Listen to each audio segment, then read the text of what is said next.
last night we had the NBA draft lottery, and the Detroit Pistons came out with the number one pick in the 2021 NBA draft. So now that the lottery results are now known, I thought this would be the perfect time to release my first NBA mock draft of the season. This is the first out of, I'm planning on maybe three or four. I'm going to definitely try for three. For this first one, I'm just going to do the lottery picks today. Then the next one, I'll probably do the full first round. And then maybe that third and final one, I can do a full 2 rounds. So without further ado, let's get into my NBA mock draft 1.0. Now, the first pick goes to the Pistons by winning the draft lottery, and all signs point to them taking Cade Cunningham, the point guard out of Oklahoma State. Now, I'm not 100% certain that Cade Cunningham will be the pick. I still think that there could be a possibility that Mobley could be the pick. And I think maybe the Pistons, maybe they were preparing for maybe being the second pick or the third pick. And I still think Mobley might be considered. But I feel like with Cade Cunningham being able to play anywhere and with anyone, I think they'll move Cade Cunningham to shooting guard, or they might move Hayes to the shooting guard. But I think Cade Cunningham will be the pick. So next, the Rockets are on the clock. And if we look at the Rockets roster, you got John Wall, one of the most underrated players in the NBA. You've got Eric Gordon, a solid player. You got Christian Wood, who did really well with his opportunity in Detroit. And I think Christian Wood, I think he has some value to this Rockets team. And you got Olynyk, who's at his contract is ending. You got Exum's contract is ending as well. You got Avery Bradley, his contract. So I think they might have a decision to make here between Mobley or one of the shooting guards with Jalen Green or Jalen Suggs. But I think this would be a solid compliment here if you have Wood and Mobley in the same starting five. So I think Mobley will be the pick here, which I think that's still a solid result for the Rockets. I'm sure the Rockets are disappointed they didn't get the number one pick, but I still think that there's a benefit to picking second. And there could also be a benefit for Cleveland being the third pick here. So the Cavaliers are the third pick. And Colin Sexton, Darius Garland, they drafted them back to back years. Although I could see maybe them going with Kuminga to kind of replace Kevin Love in a sense. I still think Kevin Love has some years left in him, but I think maybe they might want to use him as maybe putting him on the trade block to a contender for next season. But I think they're going to go with Jalen Green, who played in the G League last year. And I think playing in the G League last year is going to give Jalen Green, I think, a bit of an advantage over these other prospects. At least the American prospects, the non-international prospects. And I'm going to say this today. I'm just going to say it. I think Jalen Green will have a better career than Cade Cunningham. So now the Raptors, they had the fourth overall pick. And you got an aging Kyle Lowry, Fred Van Vliet, one of the underrated players in the NBA, one of the most underrated with in that category with John Wall. So when we look at this Raptors roster, I think they're going to go with Jalen Suggs out of Gonzaga. I think he's going to add in some scoring that the Raptors are going to be needing, not only for 2021, but down the line with Kyle Lowry getting up there in age. So many suspect that the first four picks are already set in stone, that the real NBA draft doesn't begin until the Magic with the fifth pick. But I could see the Magic maybe using their two top 10 picks to move up into the top four. Because I think when you have two picks in the top 10, you might as well try it. So the Magic are on the clock now. And I think they are going to go with Scotty Barnes, the small forward out of Florida State. And I think they're also going to use their eighth pick. I feel like if they don't trade up, Scotty Barnes will be the pick at 5. So now we have the Thunder on the clock.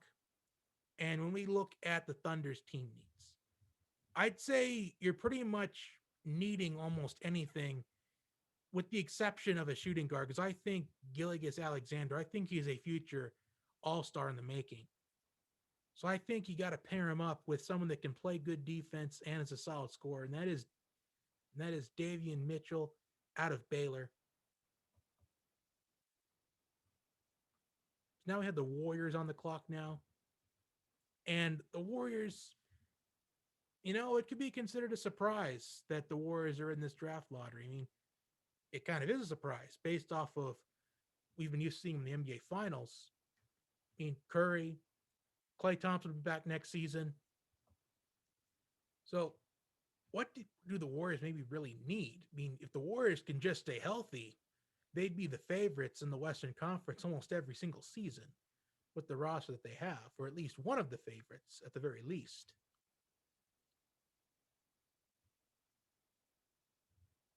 I think they're going to add in some depth to the small forward position. I think they're going to go with Franz Wagner out of Michigan.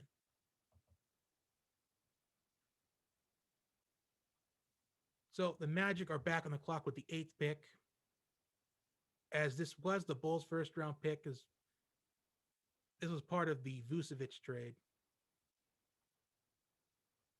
So I had them taking Scotty Barnes with that fifth pick, and now when we look at what their needs are, pretty high need for a shooting guard and a pretty high need for a power forward.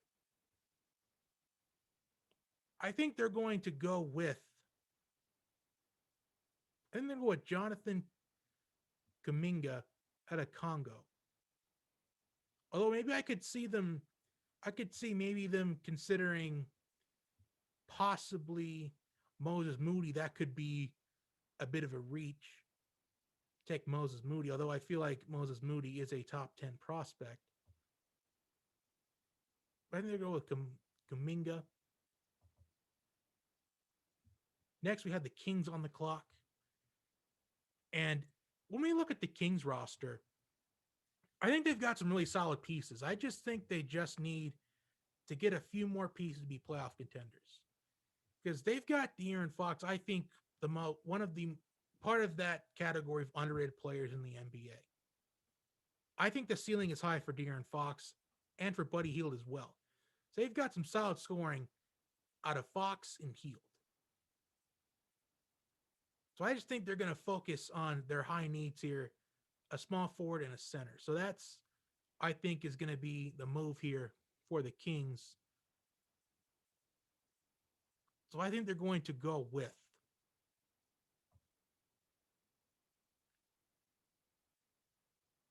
I'm going to go with Corey Kispert out of Gonzaga.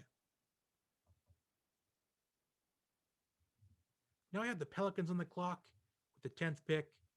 And let's see what pick can benefit Zion the most.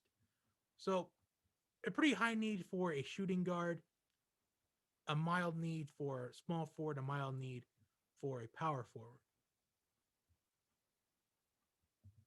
which is, of course, Zion's position.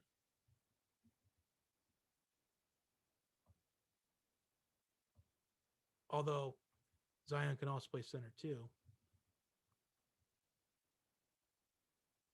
So I think they're going to take Keon Johnson out of Tennessee with that 10th overall pick. So now I have the Hornets on the clock. And a severe need for a center. Although, would it be a reach for the Hornets to take a center in this position? I really don't think so. And I think we're going to see him go center here. I think they're going to go with Alperen Sengun out of Turkey. With the Spurs with the 12th pick, I think DeRozan coming to the end of his contract. Maybe DeRozan will probably, maybe DeRozan, Rudy Gay, maybe they will hit free agency in this offseason. So I am anticipating that might happen. And I think the Spurs will go with Isaiah Jackson out of Kentucky. Next are the Pacers on the clock. And the Pacers really, they got really solid pieces here. The Pacers, they did make the play-in tournament. And you got good pieces in Brogdon and Sabonis. I think that is a good pick and roll duo. Miles Turner, really solid piece as well. You got Levert, really solid piece. So I think they're going to take care of what.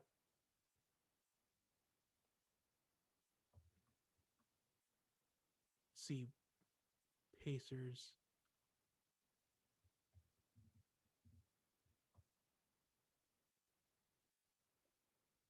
I think they're going to go with Moses Moody out of Arkansas. Moses Moody, I think he could be the steal of the draft, depending on where he lands. Which I think with the Pacers, I think that's a really solid destination for him. And with the final pick of the lottery, the Warriors with the 14th pick, I had them selecting Franz Wagner with their seventh overall pick. So now I think they will.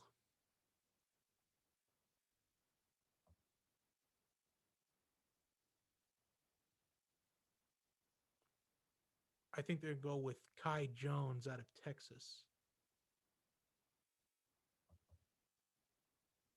So that is my lottery picks. So to recap, Cade Cunningham went first to the Pistons, which is honestly going to be expected on draft night. Although I wouldn't rule out Mobley being the pick either. Jalen Mobley, the Rockets, I think that might be almost a lock, but not necessarily. Maybe they could still take a chance on Jalen Green or Suggs. But many suspect the first four picks are going to be what the picks are. Scotty Barnes, fifth to the Magic. Davian Mitchell, sixth to the Thunder. Wagner to the Warriors at 7. Kuminga to the Magic at 8. Kispert to the Kings at 9. Keon Johnson to the Pelicans at 10. Sengun to the Hornets at 11. Isaiah Jackson to the Spurs at 12. Moody to the Pacers at 13, which I think if this is the way the draft would play out, which there's pretty much a 100% chance that it won't, I think Moses Moody, I think he might be a contender for Rookie of the Year. And Kai Jones at 14 to the Warriors. So that is my first NBA mock draft of the season. Like, share, and subscribe. Comment your thoughts down below. Comment what your mock draft looks like, and I will talk to you next time.